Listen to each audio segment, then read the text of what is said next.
नमस्कार, मैं हूं शिवेंद्र श्रीवास्तव।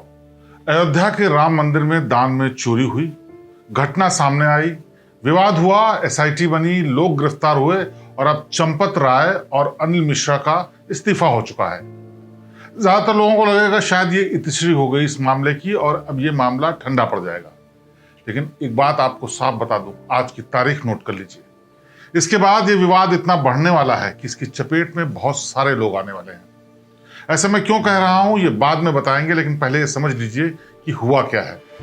हुआ है हिंदुओं की आस्था के साथ खिलवाड़, हुआ है सनातन के साथ मजाक, हुई है दान चोरी और ऐसे राम मंदिर में जिस राम मंदिर के आंदोलन से लेकर निर्माण तक के सहारे ही बीजेपी सत्ता में आई। योगी आदित्यनाथ जो कि मुख्यमंत्री उत्तर प्रदेश हैं, उन्होंने कई मंचों से कई बार ये बात रिपीट कर दी कि आस्था के साथ खिलवाड़ नहीं होगा, सनातन के साथ इस तरह की बात बर्दाश्त नहीं की जाएगी।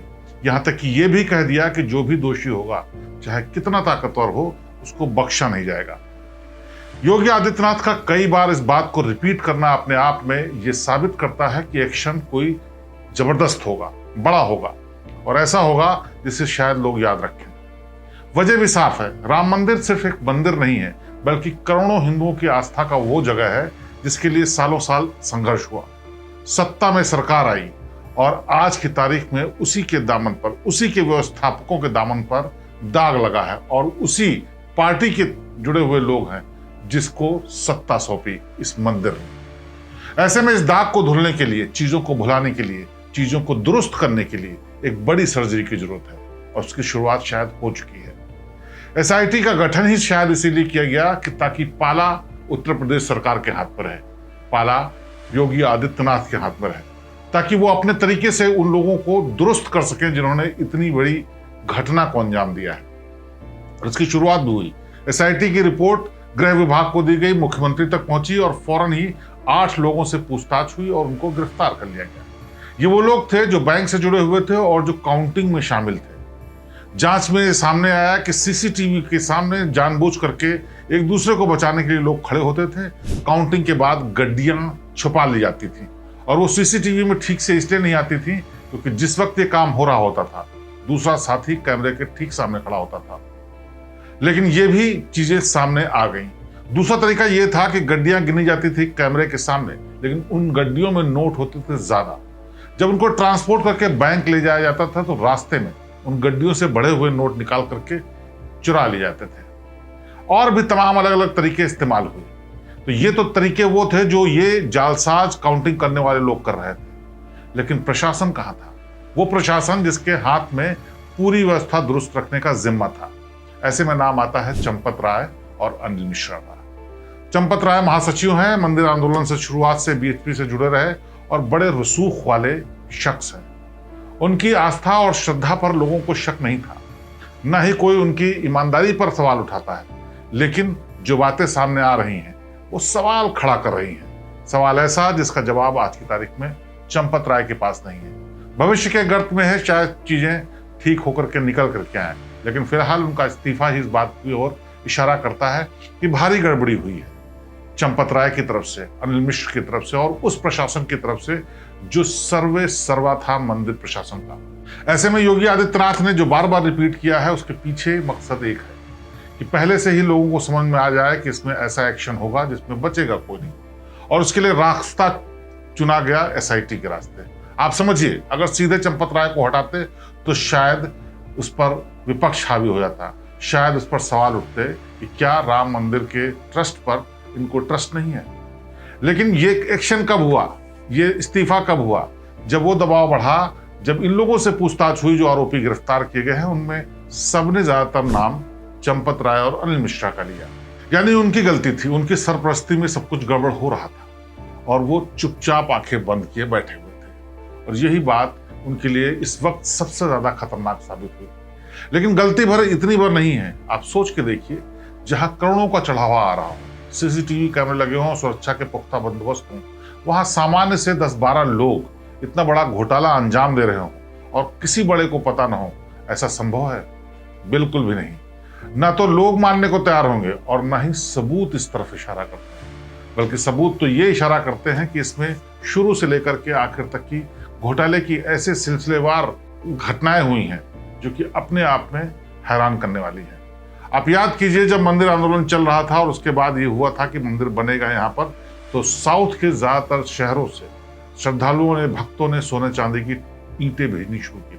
वो ईंटें कहाँ हैं, इन पर सवाल उठा, अभी तक नहीं पता।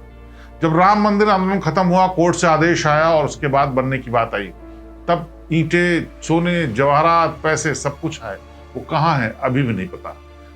महाराष्ट्र के एक सिंधी समाज ने अपने 200 किलो चांदी का हिसाब मांगा है, उसके बारे में कोई अभी तक कुछ नहीं बता पाया। तो आखिरकार क्या ये सब यही 12 लोग ले गए? बिल्कुल नहीं। इसके पीछे एक ऐसा नेक्सस, ऐसा नेटवर्क काम कर रहा है जो भगवान राम के नाम पर इस तरह की धांधली कर रहा था, और उसमें चंपत राय और अनिल मिश्रा की कोई मिली भगत न हो, ऐसा एसआईटी और दूसरे लोग मानने को तैयार ही नहीं है। तो अब आखिर आगे होगा क्या? चंपत राय के इस्तीफा दे देने से ये मामला सॉल्व नहीं होगा, न ही किसी को भरोसा होगा कि अब मंदिर में कुछ होगा या सही हो जाएगा। इसीलिए अब इस पूरी पिक्चर में योगी आदित्यनाथ और पीएमओ, प्राइम मिनिस्टर ऑफिस, कूद पड़ा है।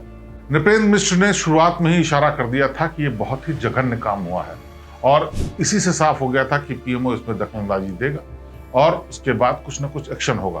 पीएमओ ने रिपोर्ट मांगी, तो जिसपे चंपत राय ने साफ मना कर दिया कि एसआईटी की जांच चल रही है और वो जवाब नहीं दे सकते।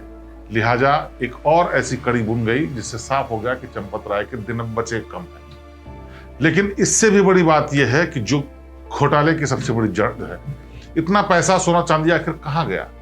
तो सबसे पहली बात जो सामने से दिखता है कि अयोध्या और अयोध्या के आसपास तमाम ऐसी जमीनें खरीदी गई जो कि शायद राम मंदिर के काम ना आए, कोई ना कोई कमर्शियल इस्तेमाल हो, और वो भी मार्केट से बहुत महंगी।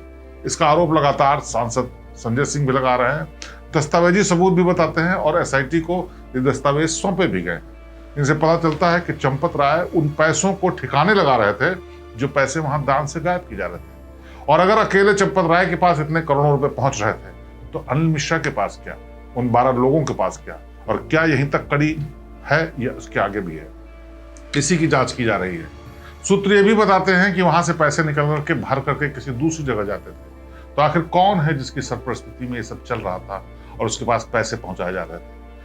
सूत्र ये भी बताते हैं कि जब योगी आदित्यनाथ अयोध्या गए, जब नृत्य गोपाल दास के जन्मोत्सव का जो कार्यक्रम था उसमें हर साल जाते हैं, उसमें गए, तो उस वक्त उनको साफ ताकीद थी, उन्होंने मन बना लिया था कि चंपत राय और उसके आसपास के लोगों को मंच पर साथ में नहीं आने दिया जाएगा। और ठीक यही हुआ, चंपत राय से कोई मुलाकात नहीं हुई, वो मंच पर भी नहीं आया। इशारा साफ था कि उनको शक हो चुका था कि चंपत राय की भूमिका संदिग्ध है, और उसके फौरन बाद एसआईटी बनी और ये एक्शन हो गया। अब फिलहाल ये भी सूत्र बताते हैं कि योगी आदित्यनाथ को पूरे घोटाले की सारी जानकारी पहुंचा दी गई है और उनके अपने नेटवर्क के जरिए इनको सब कुछ पता है। इसीलिए वो चाहते हैं कि इसमें सख्त कार्रवाई हो, संदेश साफ जाए और विपक्ष को कोई मौका न मिले। तो इसीलिए कहा यह जा रहा है कि आने वाले दिनों में कुछ ऐसे एक्शन होंगे जिसमें नई एफआईआर लिखी जाएंगी, कुछ नए लोग गिरफ्तार होंगे, जिसमें बड़े लोग भी शामिल हो सकते हैं, बड़े चेहरे और बड़े नाम भी हो सकते हैं। लेकिन इससे दाग धुलेगा ये कहना अभी मुश्किल है, क्योंकि ये करोड़ों हिंदुओं की आस्थाओं का, सनातन की आस्था का सवाल था, और चंदा चोरी का जो घृणित कार्य हो रहा था वो बहुत ही खतरनाक था, बहुत ही ज्यादा ऐसा था जिसने श्रद्धा लोगों की तोड़ दी है। अब ऐसे में सवाल ये उठता है कि इसको फिर से बनाए रखने के लिए, फिर से इसको मजबूत करने के लिए क्या करना होगा। उसके लिए इकलौता रास्ता बचता है कि ऐसा सख्त एक्शन, ताकि संदेश कड़ा जाए और साफ हो जाए कि जो कुछ भी हुआ वो काबिले बर्दाश्त नहीं था। इसीलिए सरकार ने ऐसा एक्शन लिया कि अब सब इतिहास में इसको याद रखें। बहरहाल इस खबर पर हमारी नजर बनी रहेगी। आप हमारे साथ जुड़े रहिए, कमेंट कीजिए, लाइक कीजिए, सब्सक्राइब कीजिए। धन्यवाद।